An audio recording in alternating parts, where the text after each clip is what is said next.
అందరికీ నమస్కారం. మొన్న జరిగిన బస్సు ప్రమాదంలో 19 మంది ప్రాణాలు కోల్పోవడం, ప్రమాదం జరిగిన తర్వాత ఇంకా ఆ సంఘటన కూడా మర్చిపోలేని పరిస్థితి. ప్రతి నిమిషం ఆ సంఘటన గుర్తు చేసుకొని నిద్ర లేని రాత్రులు ప్రతి ఒక్కరం గడుపుతున్నాం.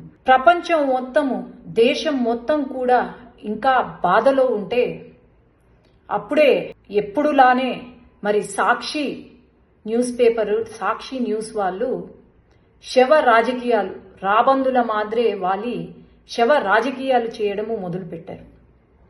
ఈరోజు న్యూస్ పేపర్లో ఏమని వచ్చింది, ఎవరైతే బైక్ నడుపుతున్నారో వాళ్ళు బెల్ట్ షాపుల్లో కల్తీ మందుని తాగారు, అందువల్లే ప్రమాదం జరిగింది అని చెప్పి ఈరోజు సత్యమేవ జయతే అని క్యాప్షన్ పెట్టుకున్న సాక్షి అసత్యం మాటలు పలుకుతుంటే సిగ్గుపడాలి.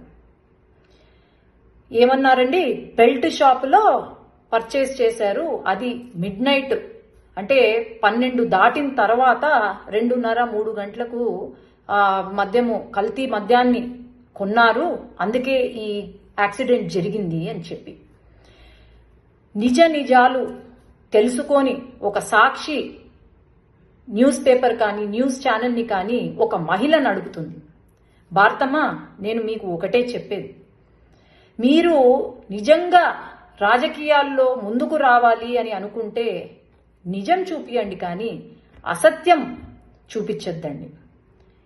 ఈ అసత్య ప్రచారాలు చూపించే మీకు 11 సీట్లు వచ్చాయి. ఇంకా ఇలానే కంటిన్యూ అవుతే మీకు ఆ ఒక్క సీటు కూడా రాదు అని నేను చెప్తున్నాను. ఎందుకంటే ఇన్వెస్టిగేషన్ రిపోర్ట్స్లో తేలింది ఏంటి, వాళ్ళు ఎవరైతే ఉన్నారో, బైక్లో వచ్చిన పిల్లలు ఎవరైతే ఉన్నారో వాళ్ళు పర్చేస్ చేసింది, మందు కొనుగోలు చేసింది ఒక లైసెన్స్డ్ వైన్ షాప్లో, పెద్ద టేకూరు దగ్గర రేణుకా ఎల్లమ్మ వైన్ షాప్ అని లైసెన్స్డ్ వైన్ షాప్. మీడియా మిత్రులకు ఈ వీడియో రిలీజ్ చేయాలి, ఎందుకంటే ఇక్కడ చాలా క్లియర్గా పర్చేస్ చేసిన టైం ఏదైతే ఉందో అది ఫస్ట్ 2 సార్లు కొన్నారు. ఫస్ట్ టైం పర్చేస్ చేసింది 7 గంటలకు, ఆ తర్వాత పర్చేస్ చేసింది కొనింది 8:30కు. మీకు చాలా క్లారిటీగా ఒక లైసెన్స్డ్ వైన్ షాపులో కొన్నాం. మరి ఎందుకండి ఎవరిని నమ్మించడానికని చెప్పి ఇంకా బాధలో కూడా ఇంకా మర్చిపోలేకుండా ఉండక ముందే మీరు శవ రాజకీయాలు చేసుకుంటూ తప్పుడు సమాచారాలు ఇచ్చుకుంటూ ఉంటే నిజంగా జగన్ గారు కానీ జగన్ కుటుంబం కానీ ప్రతి ఒక్కరూ సిగ్గుపడాలి ఈరోజు.